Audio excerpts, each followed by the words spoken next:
Base launch trajectory countdown net. Pad is clear. 10, 9, 8. Launch auto sequence has started.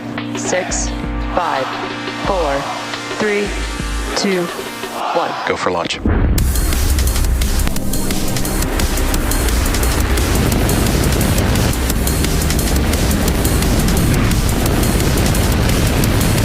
Vehicle is supersonic. Stage separation confirmed. Dragon separation confirmed.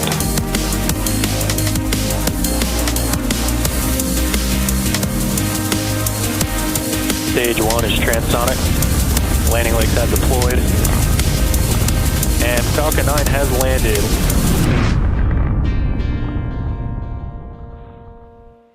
You are looking at a live view of Falcon 9 awaiting liftoff at 12:22 p.m. Eastern Time from Launch Complex 39A at Kennedy Space Center in Florida. Thanks for tuning in for the Koreasat 6A mission.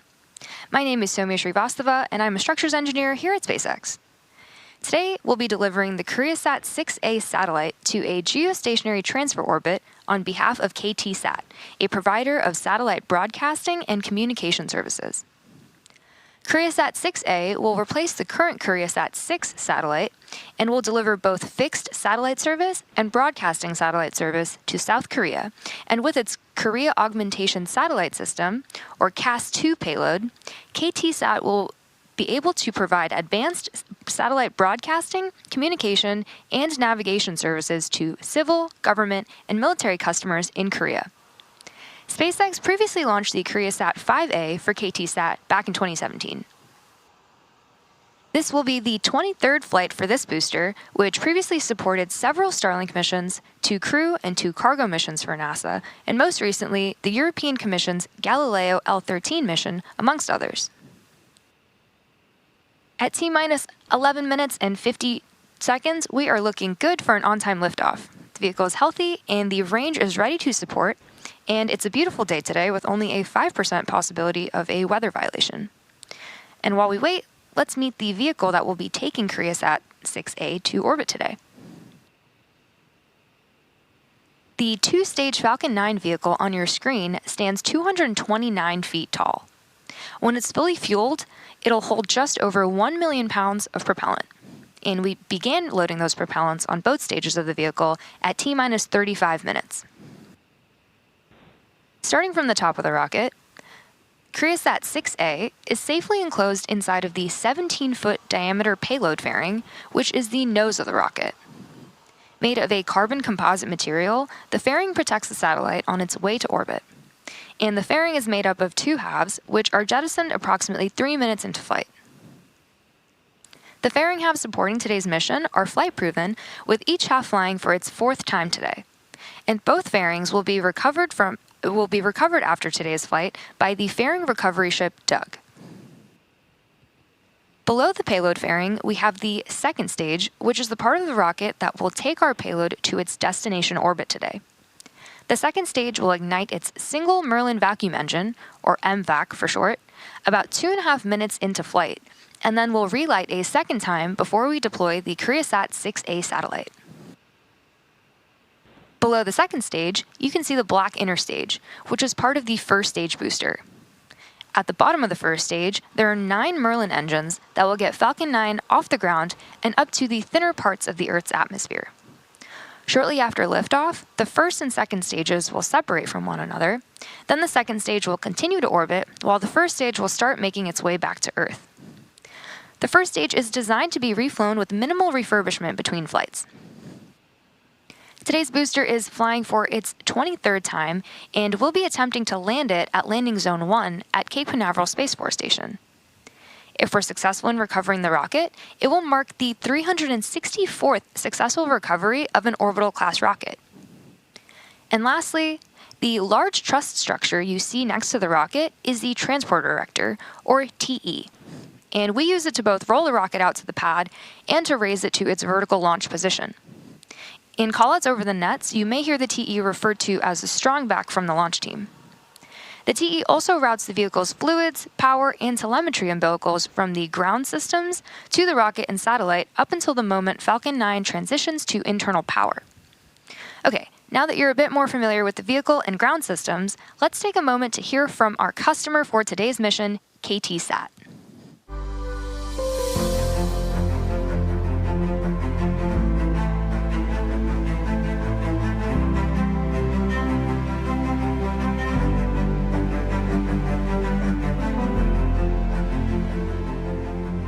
KTSat은 대한민국에서 유일하게 정지궤도 통신 위성을 보유한 위성통신 사업자입니다.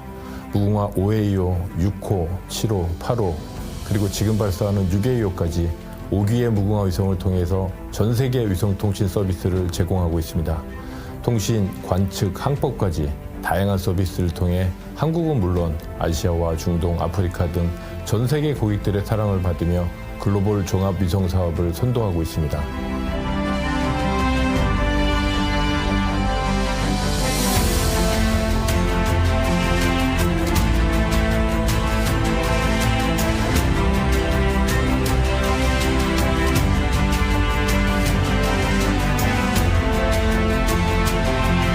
어느 때보다 변화가 많은 지금을 뉴스페이스 시대라고 합니다. KTSat은 글로벌 우주 산업을 선도하는 기업으로서 위성 산업 분야의 빠른 변화에 대비하여 움직이고 있습니다. 비정지궤도 NGSO 사업자의 전략적 파트너십을 통해 기존 정지궤도와 비정지궤도 위성을 융합한 멀티오빗 위성 전략을 추진하고 있습니다. 여기에 더해 자체 고용량 위성 HTS 또한 추진하고 있습니다. 한국의 제1통신그룹 KT그룹의 일원으로서 그리고 세계를 선도하는 우주기업으로서 새로운 기술과 서비스를 선도하여 변화와 혁신을 이끌고 가겠습니다. 고객가치 창출을 최우선으로 생각하며 차별화된 고객 만족을 위하여 고품질 위성 서비스를 만들어 가겠습니다.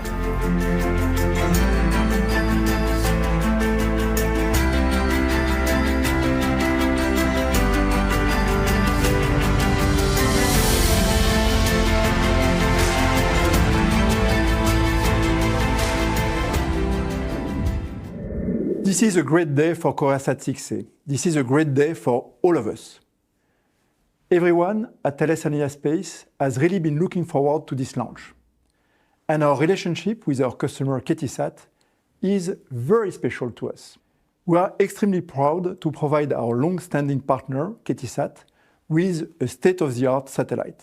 Koreasat 6A will ensure KTSat's ability to provide the highest quality satellite services to its customer over the long term and achieve a sustainable growth in KTSat's satellite business in fixed and broadcasting services. Koreasat 6A will also improve the availability and reliability of CAS, the Korea Augmentation Satellite System, placing Korea at the forefront of secure positioning and navigation performance for air traffic. Koreasat 6A is the fifth satellite to be built by Thales Alenia Space for KTSat. And we are proud to play such an important role in Korea's satellite communication capacity. It is the outcome of a great teamwork with KTSat. I would like to extend my congratulations to everyone who has worked so hard to make today's event happen. And I would like to thank KTSat for their continuous trust in Thales Alenia Space.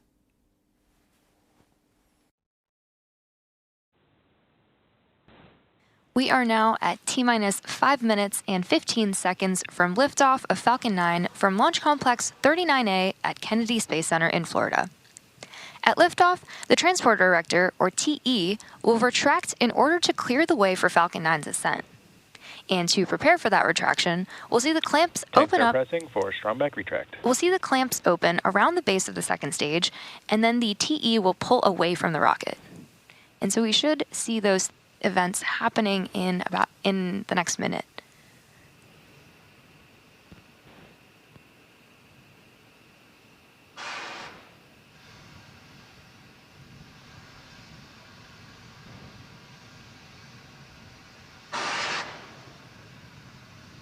Strong back lower has started.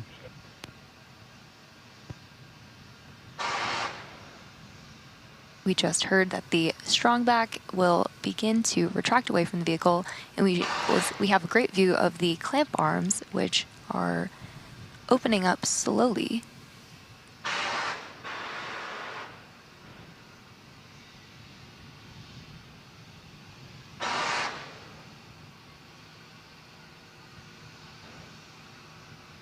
Great view there of the clamp arms opening up.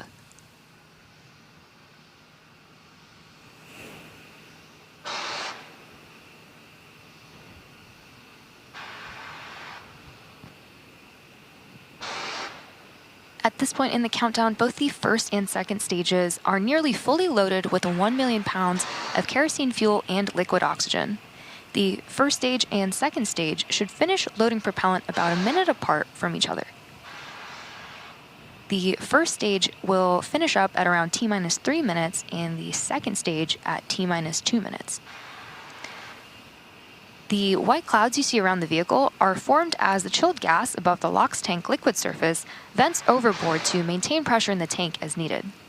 And when that gas comes out into the warmer air, it condenses with the water in the air and then forms those clouds you see on your screen.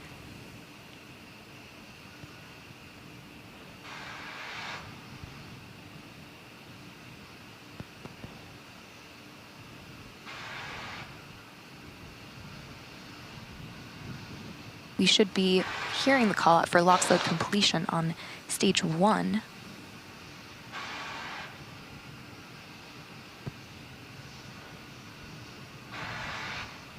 Stage 1, LOX load complete. And there's that call out, and so we are waiting on a similar call out for LOX load completion on stage 2 in about 30 seconds. And at T-minus 60 seconds, Falcon 9 will be in startup, and that means that the rocket's autonomous internal flight computers will have taken over the launch countdown. And then, just inside of T-minus 2 seconds, we light the 9 Merlin engines for liftoff. Currently, the payload continues to be healthy, and the Falcon 9 team is tracking no issues with the rocket.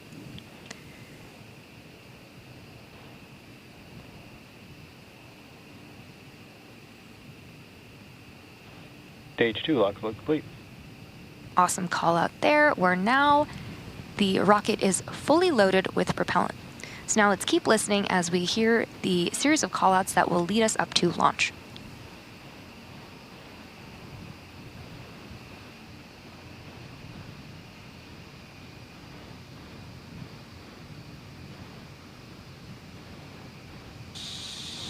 Gas launch closeouts. You can see that white cloud from venting the TE LOX line, which is totally normal.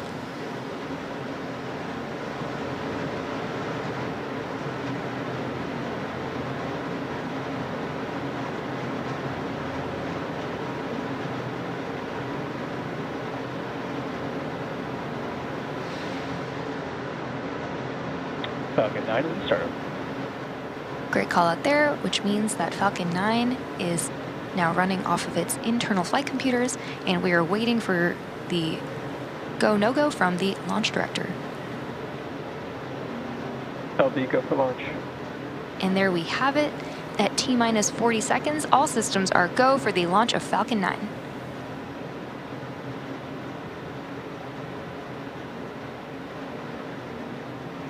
T-minus 30 seconds.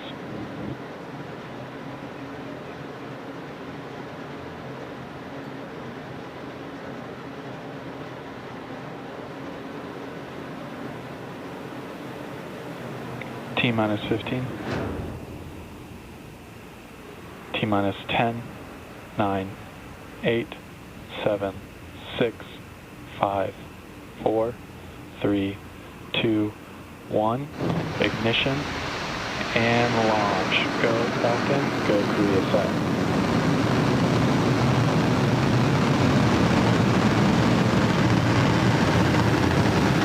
Vehicle is pitching downrange.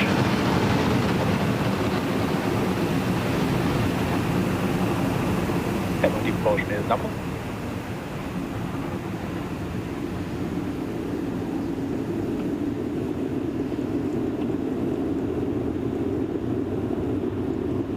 Falcon 9 has successfully lifted off from Launch Complex 39A at Kennedy Space Center, carrying the Koreasat 6A satellite.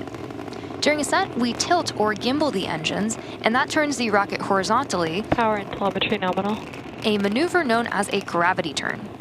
We're still going up, but now we're also heading horizontally away from the launch pad. Moments ago, we throttled the engines down in preparation for max Q, or maximum aerodynamic Falcon pressure. 9 is supersonic. Great callouts on the nets. And max Q is a critical moment during flight because the combined stresses caused by Falcon 9 that are caused by Falcon 9 accelerating through the atmosphere and the ambient static pressure are at their greatest. Max Q. Great call out for max Q right there. The rocket typically needs to go 17,500 miles per hour horizontally in order to avoid being pulled back down to Earth and get into orbit. Now we have 6 events coming up in quick succession: main engine cutoff, or MECO, stage separation, stage 1 flip, second engine start 1, or SES 1, boost back burn start, and fairing separation. During MECO, we'll shut down the 9 Merlin engines, which is followed by stage separation. Once separated from the second stage, the booster will flip its orientation. Following a nominal trajectory. The booster will flip its orientation and begin heading back to Earth with a short boost back burn, while simultaneously the second stage MVAC engine will ignite for the first time, followed quickly by fairing separation. We should see all of those events happening back to back in the next few seconds.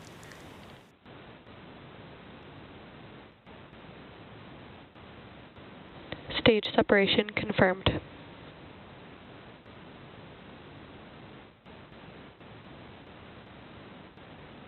Stage 1 boost back startup.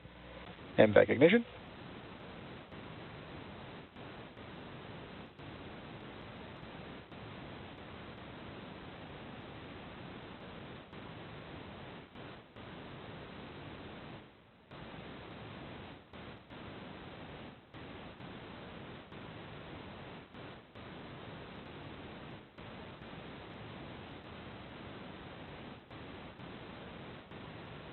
Some awesome views on the screen of those events that happened back to back: MECO, stage sep, S1 flip, and SES1. Fairing separation confirmed. An awesome view of fairing separation as well. We'll be attempting to retrieve these fairing halves again today once they fall back to Earth using our recovery vessel, Doug. Next up, we are waiting. Stage 1 boost back shutdown. And we just had confirmation that we completed our boost back burn. So it's about T plus 3 minutes and 40 seconds into today's mission. And at T plus 6 minutes and 32 seconds, we expect to have some great views of the first stage entry burn.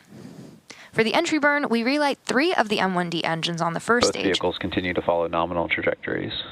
Starting with the center E9 engine, followed shortly after by the E1 and E5 engines, which slows down the vehicle as it passes back into Earth's atmosphere. We need to slow down to reduce re-entry forces, which ultimately helps us recover and reuse the first stage.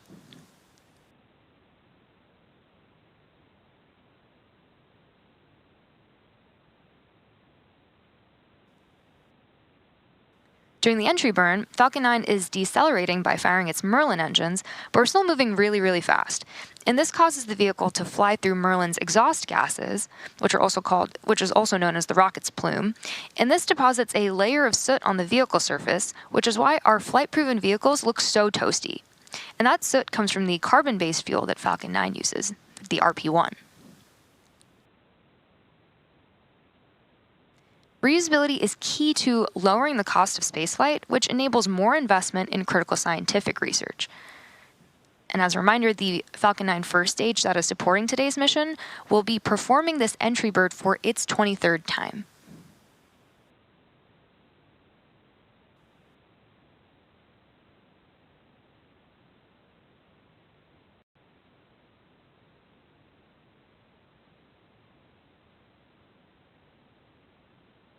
It is a super clear today, and we have some really great views. You can see that both the Stage 1 and Stage 2 vehicles continue to pick up speed.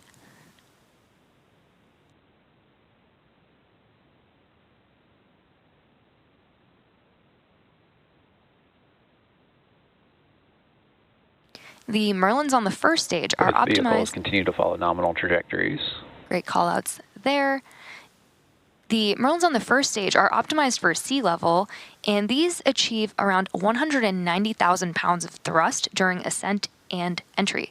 The MVAC engine is optimized to operate in space and produces 220,500 pounds of thrust in vacuum.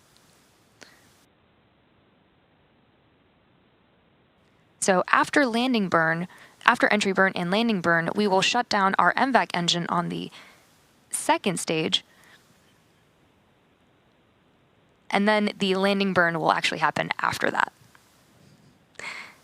And as a reminder, we are targeting a landing at landing zone 1 at Cape Canaveral. Stage 1 entry burn startup. And there is the beginning of entry burn.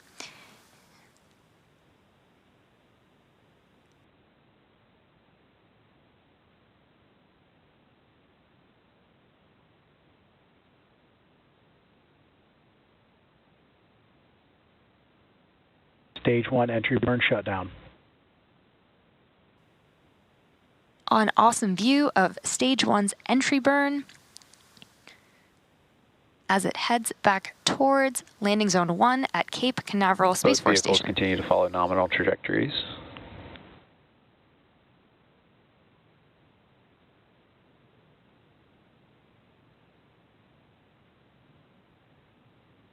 In about 30 seconds, we will begin the landing burn on Stage 1, where the center engine E9 Stage 1 will land. FTS has saved.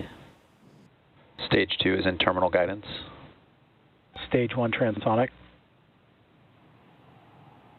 All great Stage 1 callouts right there.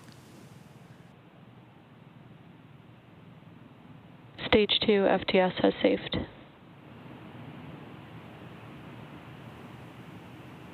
An awesome view of landing Stage 1 burn. landing burn. We are now waiting for Falcon 9 to land back on land at Landing Zone 1. Stage 1 landing leg deployed.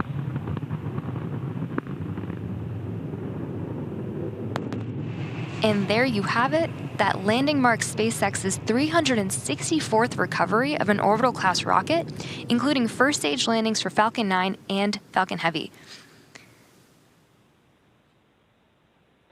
Nominal parking orbit. Stage 1 landing confirmed. We also had SECO 1, and with that, let's return to our mission in progress. The second stage is now embarking on its coast phase, during which we're going to take a short break.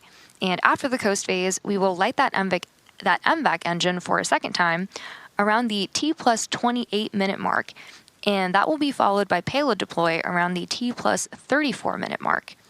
So we'll see you back here in about 20 minutes.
that metal touch space? Do wild thoughts of travel and migration move behind your flesh? They do. Does that metal touch space? A billion years ago, when we came out of the sea of this earth, and we formed a spine for ourselves. Formed a spine for ourselves. And we reared ourselves up upon this land. And we moved unto the land. When we came out of the sea of this earth. Out of the sea of this earth. And we lived in caves and we're terrified. And we lived in trees and we're afraid. And we finally formed cities against the night. Finally formed cities against the night. Are daring to do the great thing. Are daring to do the great thing. And we're going into space. And we're going into space. We're going to live forever.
Welcome back to the Koreasat 6A mission. We've had a great mission so far with incredible views throughout, actually. Falcon 9 lifted off at 12:22 p.m. Eastern from Launch Complex 39A at Kennedy Space Center. We had a successful ascent, fairing separation, and second stage orbital insertion. And the fairing halves are being recovered by our recovery ship, Doug. And it was the fourth flight for each fairing half. We also recovered the first stage at Landing Zone 1, which marked its 23rd landing. We're now moments away from a second ignition of the MVAC engine on the second stage, which will carry the Koreasat 6A payload into the orbit needed to deploy the satellite. This burn will be followed by the shutdown of the MVAC, also known as the Second Engine Cutoff 2, or SECO 2. Now let's wait for those callouts, which should be happening in the next few seconds.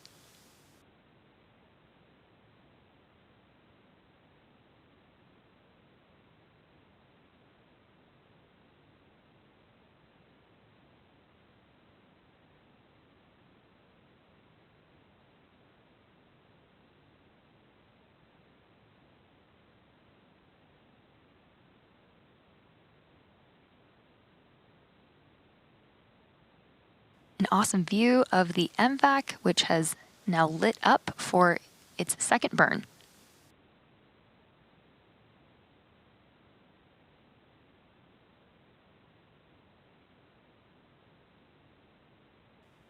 In total, this burn should last about a minute until we have SECO 2.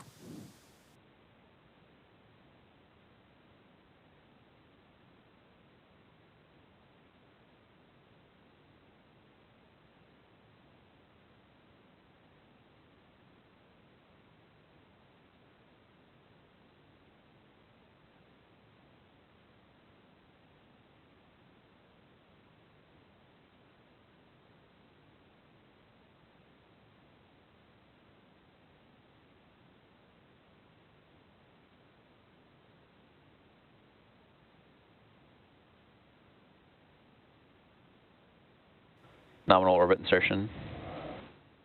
And with that call out, we have second engine cutoff, or SECO 2, and we're now just a few minutes away from payload deploy. Our customer for today's mission is Koreasat.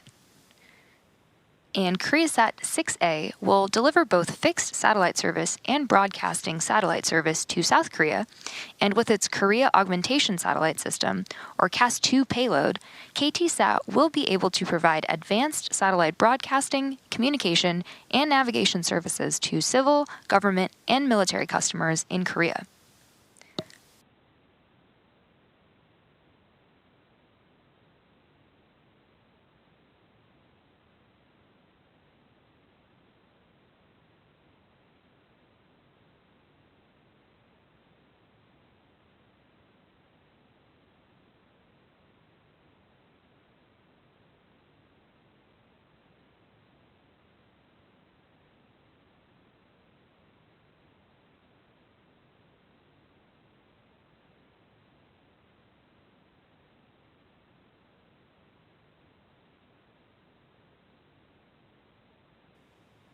We had an awesome view right there of the payload, which is the CAS payload, and that is a government project led by the Ministry of Land, Infrastructure, and Transport.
CAS is the 7th satellite system globally to be officially recognized by the International Civil Aviation Organization, which is a United Nations agency that sets standards and regulations for aviation safety.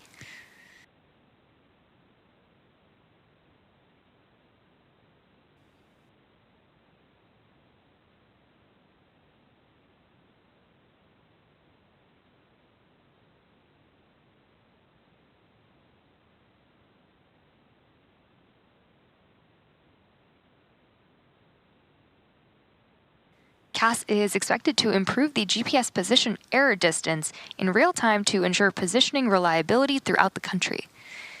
And we continue to have beautiful views of the second stage intermittently as it prepares to deploy Koreasat 6A. And that payload deploy should be coming up in about a minute and a half from now.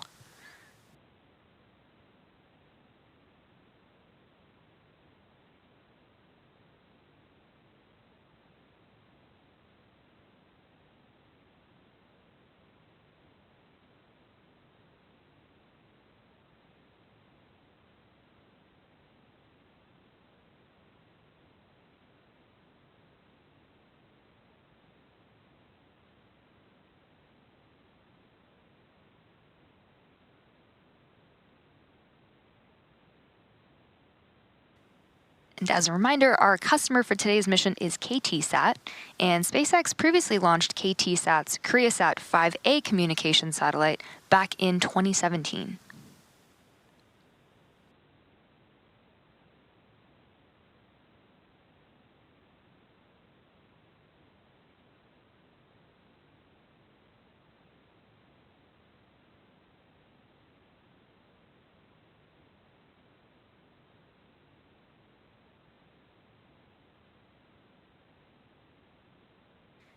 We will continue to have views, and we will have views of payload deploy, which is in about 15 seconds from now.